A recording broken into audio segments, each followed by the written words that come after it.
اندیشه انسان همانند نوت‌های برآمده از یک سمفونی پیاپی آوای جدید می سراید. سمفونی بزرگ اندیشه خستگی ناپذیر می نوازد.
جهان قسمت 48.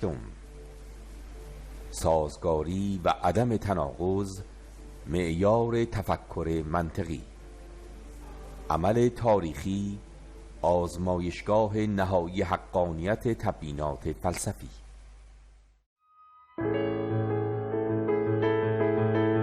سازگاری و عدم تناقض معیار تفکر منطقی.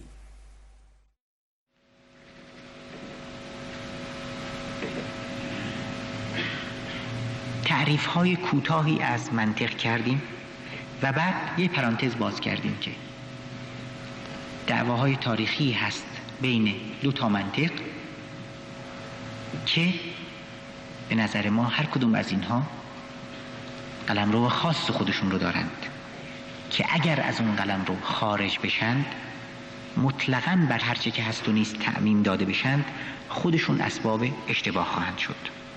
این پرانتز رو می شود هم اصلا از بحث ما حذفش کرد، ولی برای عدم ایجاد سوء تفاهم بیانش برای من لازم بود. خب بحثمون رو تغییر می کنیم که ما دنبال منطق و تفکر منطقی بودیم. از این بحثا که بگذریم، بالاخره ما یه ملاک میخوایم. چیزهایی رو که میخوایم به هم ببافیم، به زبان جدی‌تر تبیین بکنیم، با چه ملاکی درستی و غلطیش رو ارزیابی کنیم؟ تجربه که نیست، نمیشه تجربه کرد.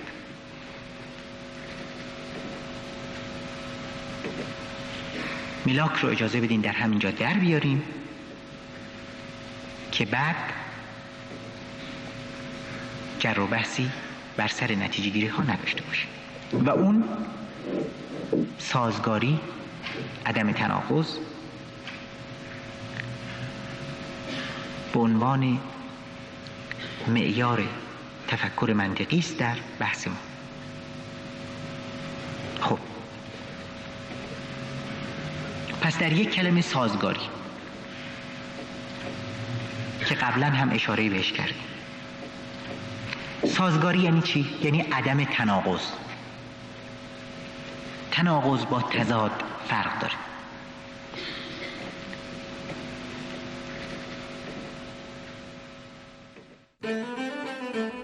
تفاوت تناقض و تضاد. تضاد چیست؟ تضاد به دو پدیده‌ای میگویند که امکان ندارد در یک زمان و یک مکان واحد با یکدیگر باشند. برای نمونه نمیتوان گفت اکنون شب است، اکنون روز است. همچنین نمیتوان گفت اکنون در ایران یک حاکمیت مردمی زمام امور را به دست دارد، اکنون در ایران یک دیکتاتوری بر جامعه حکم می‌راند. این موضوعات با یکدیگر متضاد هستند، اما با دیدی دینامیک در میابیم که در ژرفنای هر پدیده مادی دو وجه متضاد نهفته است، دو وجهی که در هر لحظه یکی از آنها وجه غالب و دیگری وجه مغلوب را دارد. برای نمونه در گردش شب و روز در هر لحظه یا شب است و یا روز. به عبارتی شب و روز دو وجه متضاد چرخی شبانه روز هستند که هر دو در دل این چرخه نهفته هستند، اما در هر لحظه یکی از این دو وجه غالب و دیگری مغلوب است. برای نمونه اکنون اگر روز باشد وجه روز غالب بوده، وجه شب مغلوب است. یا در نمونه دیگر دو وجه متضاد در یک جامعه را در نظر بگیریم. نیروهای آزادیخواه، بالنده و انقلابی یک وجه و در سوی دیگر نیروهای دیکتاتوری، ارتجاعی و سرکوبگر. اما در هر لحظه یکی از این دو نیرو وجه غالب را دارد. برای نمونه ایران سال 1350 کشوری که زیر چکمه دیکتاتوری سلطنتی لگدمال می شود. در آن زمان حاکمیت ضد خلقی و سرکوبگر وجه غالب را داشته، نیروهای خلقی مبارز و انقلابی مانند مجاهدین و فداییان وجه مغلوب را داشتند. اما 7 سال بعد همین نیروها با پیروزی انقلاب ضد سلطنتی مردم ایران آن وجه غالب یعنی نظام سلطنتی را به زیر کشیدند. بنابراین تضاد میتواند رابطه دو حالت ادامه دار بر یک موضوع باشد. برای نمونه اکنون شب است، اما چرخیدن چرخه شب و روز در استمرار زمان وجه متضاد شب یعنی روز را تبدیل به وجه غالب خواهد کرد. یا اکنون در ایران یک دیکتاتوری حاکم است، اما در روند مبارزه و در امتداد زمان در یک نقطه نیروهای انقلابی تعادل را چرخانده، وجه غالب را پیدا کرده، دیکتاتوری را سرنگون می کنند. به این ترتیب ارتجاع و دیکتاتوری از حالت غالب به حالت مغلوب تغییر می کنند. تناقض چیست؟ تناقض یا همستیزی به رویارویی دو پدیده گفته می شود که از نظر موضوع بستری یکسان دارند، اما از نظر کیفیت و کمیت یکسان نیستند. برای نمونه دو عبارت تمامی روزهای تابستان هوا گرم است و برخی روزهای تابستان هوا سرد است. موضوعی یکسان دارند، تابستان، اما از نظر کیفیت یعنی گرما یا سرمای هوا، همچنین کمیت یعنی تعداد روزهای گرم و سرد با یکدیگر یکسان نیستند. بنابراین در اینجا شاهد یک تناقض یا همستیزی هستیم. یا در نمونه دیگر دو عبارت برای رسیدن به آزادی باید دیکتاتوری را سرنگون کرد و برای رسیدن به آزادی میتوان با دیکتاتوری کنار آمد، هر دو موضوعی یکسان دارند یعنی آزادی، اما از نظر کیفیت یعنی راه حل رسیدن به آزادی یکسان نیستند. در اینجا نیز شاهد یک تناقض یا همستیزی هستیم. در منطق تناقض و همستیزی یعنی ناسازگاری میان دو موضوع یکسان. در این حالت هرگاه یکی از دو پاسخ موضوع درست باشد، نقیض آن نادرست است و برعکس. اگر ابتدا بگوییم تمامی روزهای تابستان هوا گرم است، سپس بگوییم برخی روزهای تابستان هوا سرد است، حرف ما متناقض یا همستیز است. نتیجه گیری تفاوت تناقض و تضاد دو وجه که به طور کامل مقابل هم هستند، اما در ژرفنای هر پدیده نهفته می باشند. تضاد پایه شناخت تمامی پدیده ها و رفتارها در تمام پهنه دنیای مادی است. تناقض اختلاف کمی و کیفی در موضوعی یکسان است.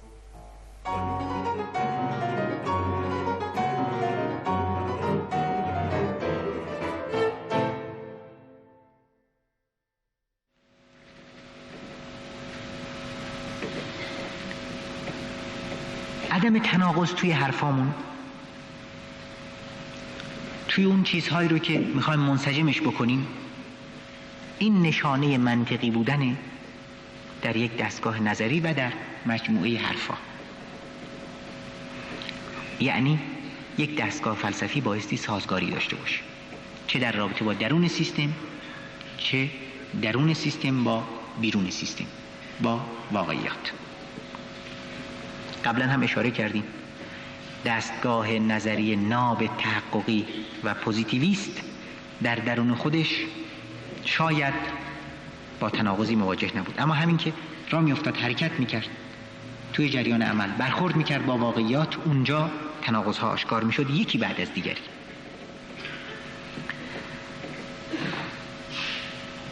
بنابراین در بحثی که پیش خواهیم گرفت، تفکر منطقی ما بر مبنای عدم تناقض و سازگاری که توضیحش رو دادیم معیاری خواهد بود برای شناخت‌های فلسفی. در همین جا میشه اشاره کرد که چرا در طول تاریخ اینقدر بر سر استدلالات که منجر به نتیجه گیری های مشخصی می شده دعوا و برخورد بوده. برای اینکه همونطور که قبلا گفتیم تا به نتیجه گیری می رسید بالاخره یکی صداش در می آمد یا موافقت نشون نمی داد، چون که یک ملاک و معیار واحدی رو با هم روش توافق نداشتند و چون که قضیه قابل تجربه کردن نبود. ما چطوری بیایم تجربه بکنیم که کسی که داره در این پشت قدم میزنه قصد و غرضی توی ذهنش هست؟ این که قابل تجربه کردن نیست. طرف میتونه هر چقدر بخواین قسم آیه بیاره که نه اینطوری نیست، ولی با منطق و با تفکر منطقی که حالا در آوردیم از توش مسئله سازگاری رو، دیگه این راه ها بسته خواهد بود. چرا؟ برای اینکه طرف به تناقض‌گویی خواهد افتاد. شما سوال میکنید اگر قصد شما حمله به من نبود چرا فلان کار رو کردی؟ چرا در این ساعت؟ چرا در این موقع؟ کسی که مدعی است فرضاً تصادفاً داره در اینجا قدم میزنه، پس نمی بایستی در کارش نظم مشخصی باشه که دقیقاً متوجه فرض کنید نشست ما باشه. این که نباید باشه. در حالی که میبینید وقتی وارد بحث بشین به تناقض خواهد افتاد، به اصطلاح سر و ته بحث با هم نخواهد خوند و یک جای حرفاش ترک برخواهد داشت و مجموعه ای رو که داره صحبتش رو میکنه خواهد شکوند.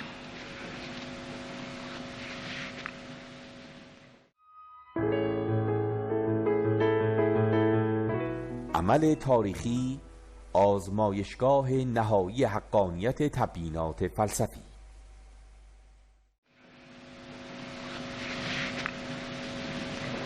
از طرف دیگه نکته مهمتر،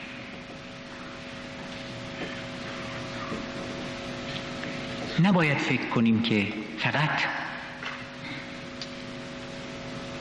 این قضایا تا ابد توی استدلال روشن میشه. نه، فلسفه ها و تبیین های درست سرانجام در عمل دراز مدت تاریخی حقانیت خودشون رو به اثبات میرسونند. این نشانه اونه که ما فقط روی یک چیز ذهنی در حال بحث نیستیم،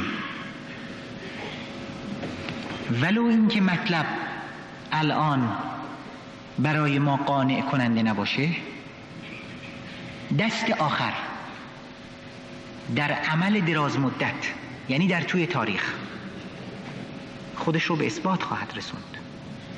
هیچ حقیقتی نیست که به ترتیبی به نحوی از انها خلاصه خودش رو بیان نکنه، خلاصه چشم رو نگیره، حالا اگر نه به طور محسوس و ملموس، به ترتیب دیگه. یعنی از اون همه جر و بحث های فلسفی که صحبتش رو کردیم، نبایستی این نتیجه رو بگیریم که همینطور ابد و دهر هیچ چیزی روشن نخواهد شد. نه، فلسفه ها هم آزمایش خاص خودشون رو میدند و در این آزمایش یا مردود میشند و یا قبول. چرا؟ اینجا که قابل تجربه کردن نبود. درست قابل تجربه کردن نبود، ولی نه که یک معیاری داشتیم به نام عمل، معیار همه شناخت‌ها بود. دست آخر توی شناخت‌های فلسفی هم این به یک ترتیبی حقانیت خودش رو برملا میکنه. فلسفی حق باشه، واقع گرا باشه، وسایل اثبات خودش رو در طول تاریخ فراهم میکنه و اگر نباشه بالعکس وسایل نفی خودش و وسایل مرگ خودش رو فراهم میکنه.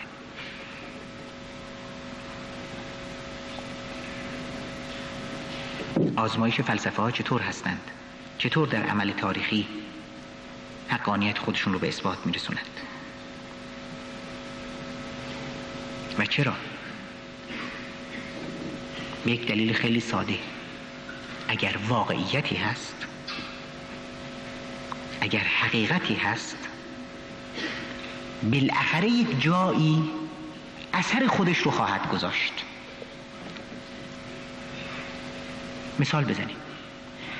اگر خدایی هست، اگر این مطلب حقیقته، یک جایی باید تأثیر خودشو نشون میده.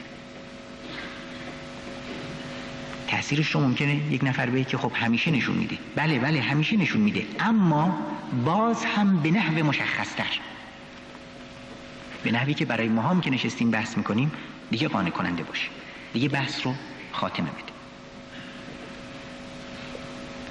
خب پس از اینجا شروع کردیم. اگر واقعیتی هست، اگر خدایی هست، بایستی به ترتیبی بود و نبودش به اثبات برسه. مگر نیست که بودنش با نبودنش فرق میکنه؟ مگر نیست که نبودنش هم با بودنش فرق میکنه؟ خب این فرقها لابد به یک ترتیبی بیان عملی دارند. یعنی حالا برسیم به چطورش. یعنی در حین حرکت به یک جاهایی بایستی برسیم، شواهدی و آیاتی، عمدن از قول قرآن میگم، دریافت بکنیم که بود یا نبود اون رو تایید میکنه. شواهد مسلمتر، شواهد مشخصتر، شواهدی که حضور و وجودش رو ضروری میکنه و یا بالعکس منتفی میکنه. مثلا به اعتقاد ما رسیدن جامعه به توحید اجتماعی و همون جامعه بی طبقه توحیدی ملازم با توحید فلسفی. فعلا دارم فرض رو میگم ها، چون فقط مثال هست. گفتم فقط به اعتقاد ما رسیدن به توحید اجتماعی ملازم با توحید فلسفی، یعنی همونطور که دیدیم بدون یک افق بالا و بلندتر از افق مکانیستی مسئله حیات قابل حل نبود و رسیدن به حل مسئله حیات ملازم بود با اون دیدگاه و افق بالاتر. ما فکر میکنیم که دست آخر تحت شعاع توحید فلسفی هست که توحید اجتماعی مسئلهش حل خواهد شد، به خصوص که حالا رابطه فلسفه و عمل و جامعه و اینها رو میدونیم. یعنی این مطلب رو میخوام نتیجه بگیرم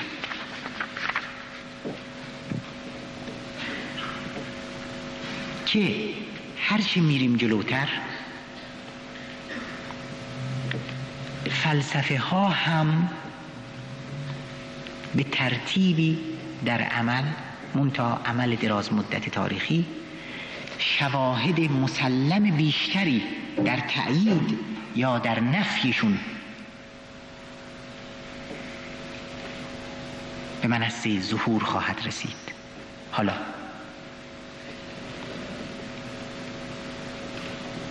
عده‌ای مکاتبی دستگاه‌ها و تجهیزات انطباقیشون ظریف‌تره، مجهزتره، خب فکرشون قوی‌تره، ممکنه این نشانه ها رو زودتر هم بگیرند، کما که در بحث تطبیق دیدیم تطبیقشون وسیع‌تر و ژرف‌تر و ظریف‌تر باشه.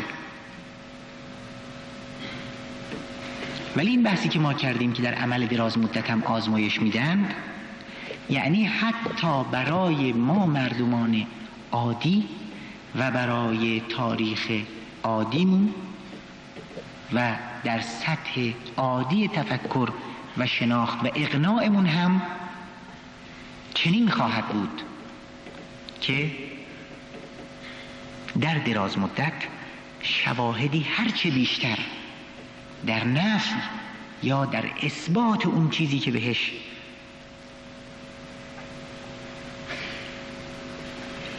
بهمون به عنوان یک فلسفه ارائه شده گردآوری خواهیم کرد. تاریخ علم و فلسفه سراسر پر از این چیز هاست.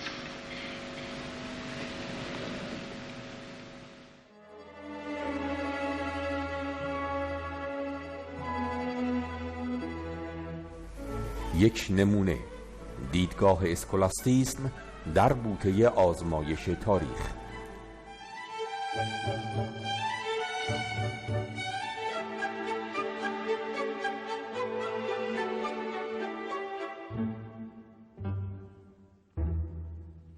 ارسطو آخرین فیلسوف کلاسیک یونان و نخستین زیستشناس اروپایی بود.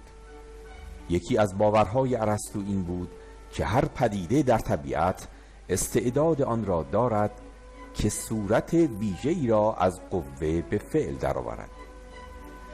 بر پایه نظریه خلق الساعه، یعنی خلق ناگهانی پدیده ها و عدم تغییر آنها در روند تکامل، جوهر هر پدیده درون آن قرار دارد و در زمانی مشخص آشکار خواهد شد.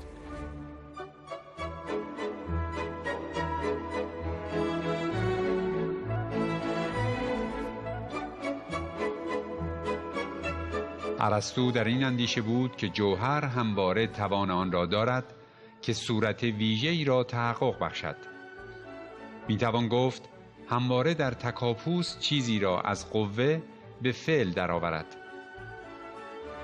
در نظر ارسطو هر دگرگونی در طبیعت دگرگونی یک جوهر است که از قوه به فعل درآمده است. برای روشن شدن موضوع مثالی میزنیم. مجسمه سازی سرگرم تراشیدن قطعه سنگ بزرگی است. هر روز با چکش و قلم سنگ بیشکل را می تراشد. روزی کودکی آمده و می پرسد چه می خواهی از سنگ درآوری؟ مجسمه ساز می گوید صبر کن و ببین. چند روز بعد بار دیگر کودک می آید. این بار مجسمه ساز یک اسب زیبا از سنگ تراشیده است. کودک با شگفتی به آن نگریسته و به مجسمه ساز می گوید از کجا می دانستی داخل سنگ یک اسب است؟ ارسطو نیز گمان می کرد هر پدیده‌ای در طبیعت استعداد آن را دارد که صورت خاصی را از قوه به فعل درآورد. در این زمینه نمونه تخم مرغ نیز گویاست. تخم مرغ توان این را دارد که به جوجه مرغ تبدیل شود، اما هیچ تخم مرغی توان تبدیل شدن به جوجه اردک را ندارد، چرا که تنها استعداد و توان تبدیل شدن به مرغ در یک تخم مرغ نهفته است. پس به گفته ارسطو صورت هر پدیده هم گویای امکانات و هم محدودیت‌های آن پدیده است و از ابتدا در آن قرار داشته است.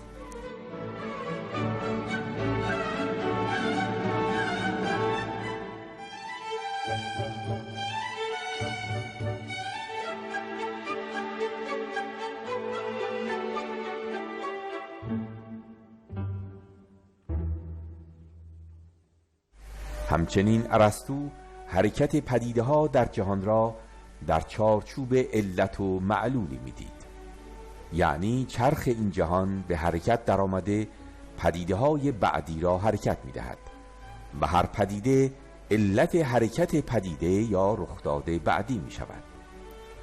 اما نخستین حرکت از کجا ناشی شده؟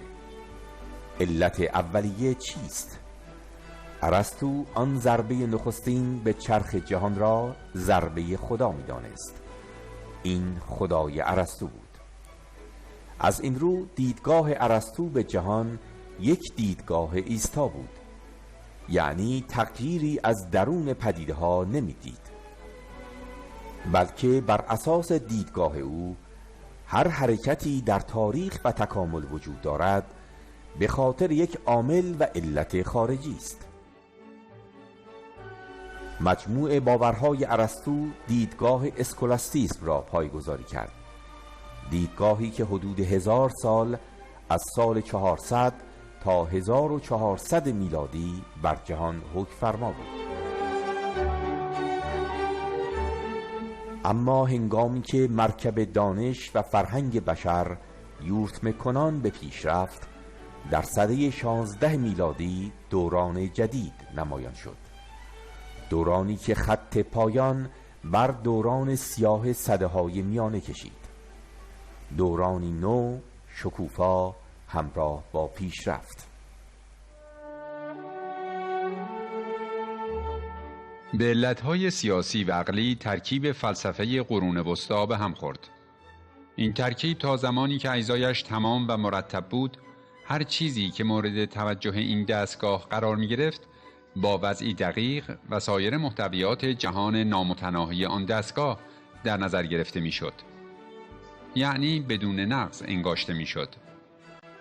اما انشعاب بزرگ و نهضت جلب مردم و وضع پاپ در دوره رنسانس منجر به نهضت اصلاح دینی شد و نهضتی که دایر بر مرکزیت پاپ بود را از میان برد. در دوره رنسانس دانش‌های تازه‌ای که از عصر قدیم و نیز از سطح زمین به دست آمد، مردم را از دستگاه‌های فلسفی که برایشان حکم زندان‌های فکری را پیدا کرده بود خسته ساخت. نجوم کوپرنیکی زمین و انسان را از مقامی که در نجوم بطلمیوسی داشتند به زیر آورد. در میان مردم هوشمند لذت بردن از حقایق جدید جانشین لذت بردن از بحث، استدلال، تجربه، تحلیل، تنظیم و تدوین شد. این گونه رنسانس رو در روی دیدگاه اسکولاستیسم ایستاد. آن دیدگاه ایستا که پدیده ها را نه در روندی تکاملی بلکه به صورت خلق و سائه می‌پنداشت و از این رو به تغییر و دگرگونی باور نداشت، نتوانست در برابر جهان نو دوام بیاورد. این گونه اسکولاستیسم در کوره آزمایش تاریخ نشان داد که دیدگاهی حقیقی نیست و نمیتواند پاسخگوی مسائل جهان باشد.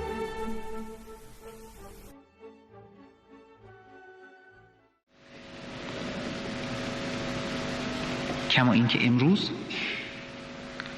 اونقدر ما پیشرفت کردیم که دیگه کمتر کسی میپذیره جهانی خارج از ذهن نیست، یا لااقل قدم‌های اولش رو زیرش نمیزنه. حالا در شکل‌های پیچیده‌تری ایدئالیسم رو عرضه میکنه. برای اینکه این پیشرفت‌ها اونقدر هست، به عنوان مثال فرض کنیم عددهای ثابتی که پلانک بهش اشاره میکنه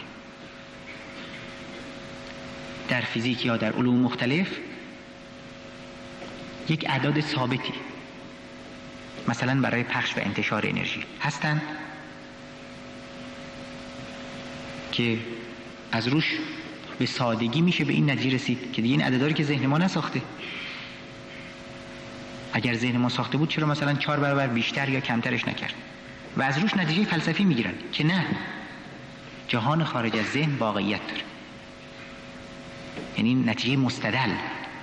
قبلا هم میشد گرفت، خب الان نامستدل، یا برای اون طرف قانع کننده نبود. یا همینطور یکی از مهمترین نتایج نسبیت اینشتین از نتایج فلسفیش همین بود، به دست آوردن یک شاهد و دلیل قطعی برای اینکه جهان خارج از ذهن وجود داره. خب حالا ممکنه ما بگیم که ما که از روز اول میدونستیم. بله، دونستن این شکلی منظور نظر ما نیست، اون دونستنی است که طرف مقابل رو دهانش رو ببنده.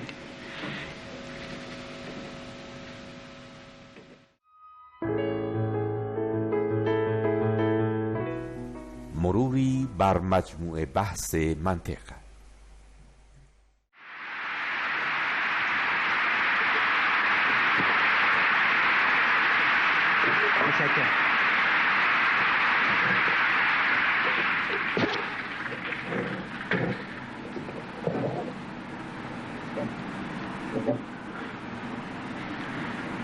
الان که می اومدم یکی از برادران گفت که این بحث منطق چقدر مشکل بود. منم گفتم که بله، همیشه از منطق حرف زدن غیر منطقی به نظر میرسه. البته چیز غیر منتظری نیست، ولی به هر حال ما میخوایم که در همینجا به اصطلاح زمینه لازم رو ایجاد بکنیم برای اینکه مطلب ولو مشکل باشه و برای اولین بار طرح بشه به ذهن خورده باشه تا بعد در مراحل بعدی بیشتر روشن بشه. با این همه همونطور که اجازه بدیم که بحث این ساعت قبلی رو یه مرور سریع بهش بکنیم. این مطلب هم پیشگیری میکنه از یه مقدار زیادی از سوالات و به هر حال راهمون رو تصدیق خواهد کرد. اصولا ما در ساعت قبل حول فلسفه صحبت کردیم، یعنی فلسفه رو تعریف کردیم، ضرورتش هم که از پیش برام روشن بود. برای اینکه حالا میخوایم دست به تبیین و خلاصه پیدا کردن فلسفه تکامل بزنیم و برای این کار بعد از اینکه دیدیم فلسفه چی هست،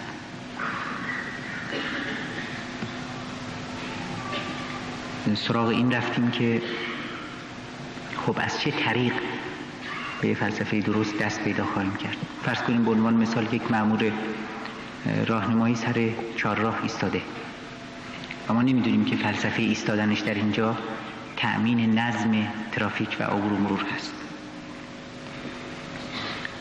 برای اینکه فلسفه کارش رو پیدا بکنیم اول بایستی نظم کارش رو، ترتیباتش رو، قواعدش رو پیدا بکنیم.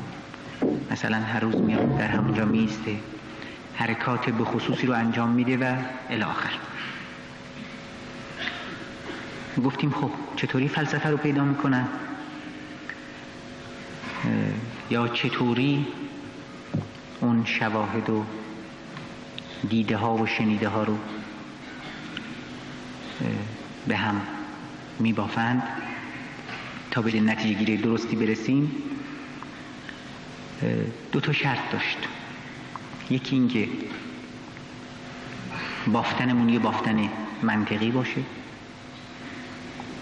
و یکی هم این که این دفعه صحبتشو خواهیم کرد اون شواهدمون چیزای مستدلی باشه، چیزای درستی باشه، خلاصه علمی باشه. یعنی بردوش سایر علوم،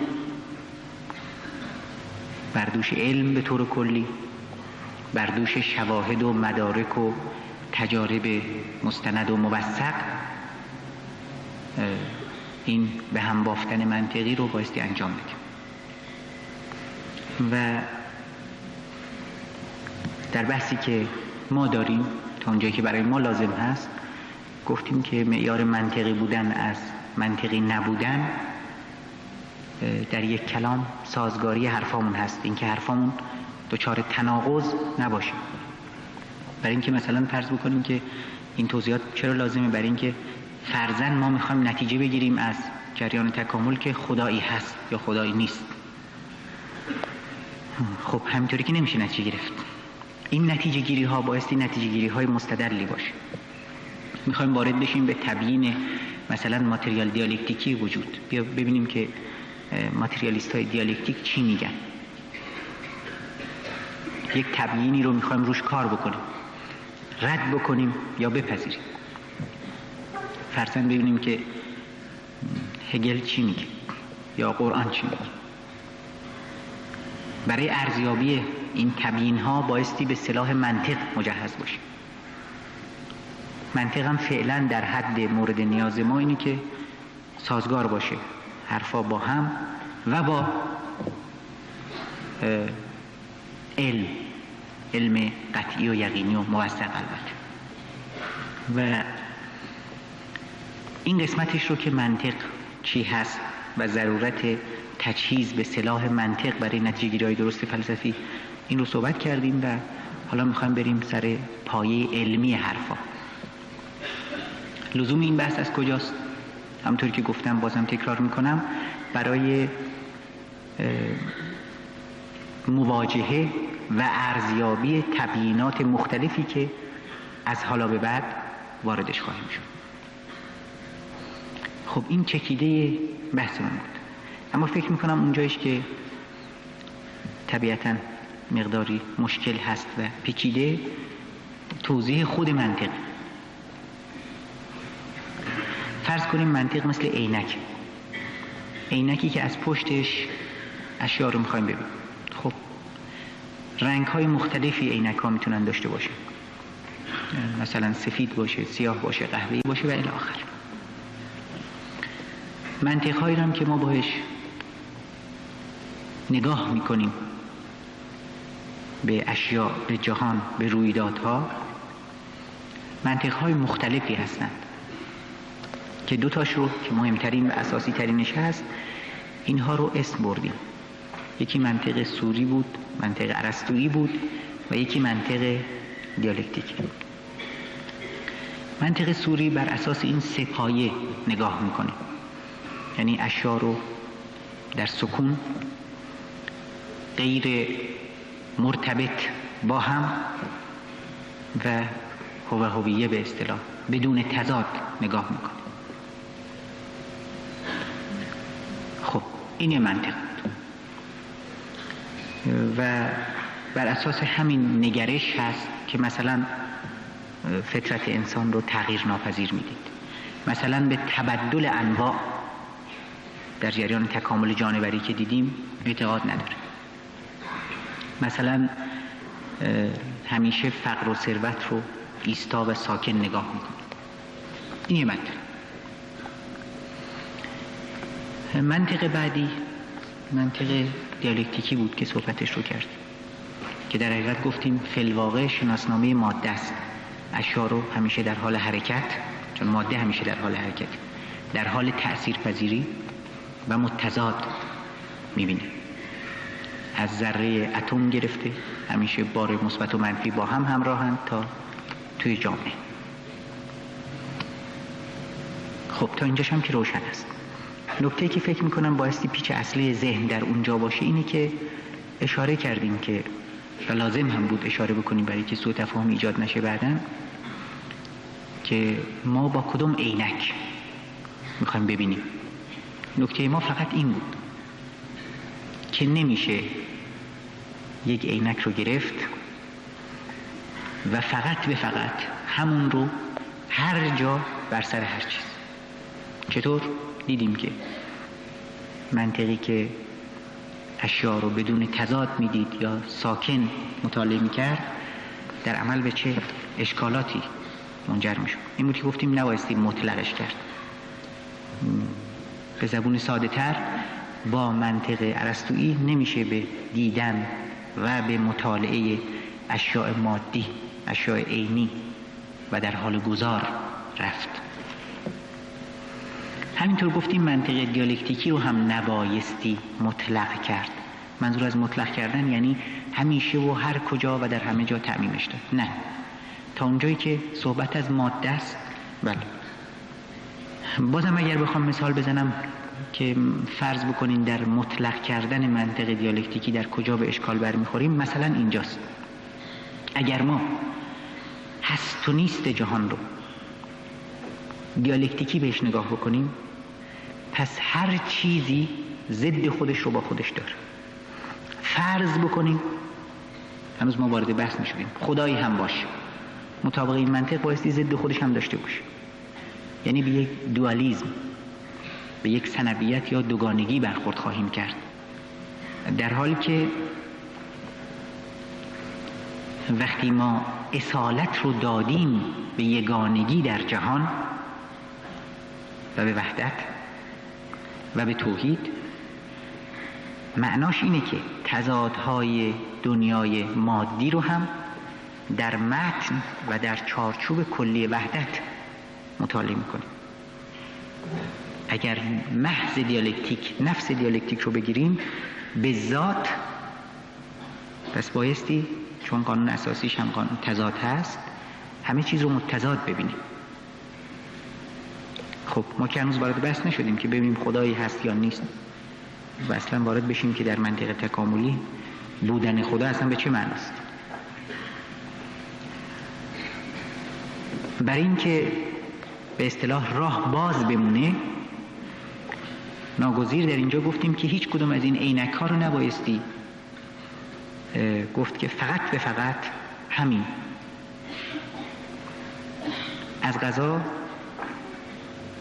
در آخرین به اصطلاح رساله هایی هم که درباره منطق می نویسند، حتی ماتریالیست ها، دیگه خبری از اون همه سب و لعن منطق ارسطویی نیست. بعد از رنسانس به این بر معمولا عادت بود وقتی که به اصطلاح روش‌های حسی غلبه پیدا کرد و فقط به فقط همون روش‌ها بهش بها داده شد و به عنصر ذهنی بها داده نشد، که بیان و همونطور که تجربه گرایی رو مطلق می‌کردند، همینطور هم بعد از اون به اصطلاح دیالکتیک گرایی رو و هیچ جایی برای اون منطقه دیگه قائل نبودم، در حالی که الان اینطوری نیست. حالا این صحبت‌هایی رو که الان می‌کنیم، یعنی نفس مسئله منطق و سازگاری حرفامون با هم و به اصطلاح پایه منطقی تبییناتمون و الی آخر رو، یا صحبت‌هایی رو که الان خواهیم کرد، در قدم‌های بعدی وقتی میریم جلو ضرورتش رو خواهیم دید. کما اینکه اگر یادتون باشه در اولین جلسه بحثمون ممکن بود یک صحبت‌هایی می‌کردیم که مفهوم نبود چه اهمیتی دارن. وقتی که میایم جلو به تدریج روشن خواهد شد. بر همین اساس همونطور که گفتم لزومی به فشار آوردن به ذهن اگر تازه با این مقولات برخورد میکنه نیست. در همین حد که معنی فلسفه، ضرورتش و به اصطلاح تجهیزاتش، دانش‌های بنیادینش، اینکه چطوری به یک فلسفه میرسیم، ضرورت این که حرفای فلسفی روی دوش علم باشه و بعد منطقی هم به هم بافته بشه، در همین حد اگر بهش رسیده باشیم برای ادامه بحث کافی است. در ادامه بحث این چیزها بیشتر روشن خواهد شد. پس بنابراین من اجازه میخوام که تا حدودی که حداقلی که برامون لازم بود از معنای منطق، نقشش و اهمیتش و همون ملاکی که به دست دادیم فعلا صحبت کردیم، بحثمون رو ادامه بدیم روی اون شرط دوم. یکیش منطق بود، یکی هم پایگاه علمی فلسفه بود دیگه. پس بحثمون رو ادامه میدیم.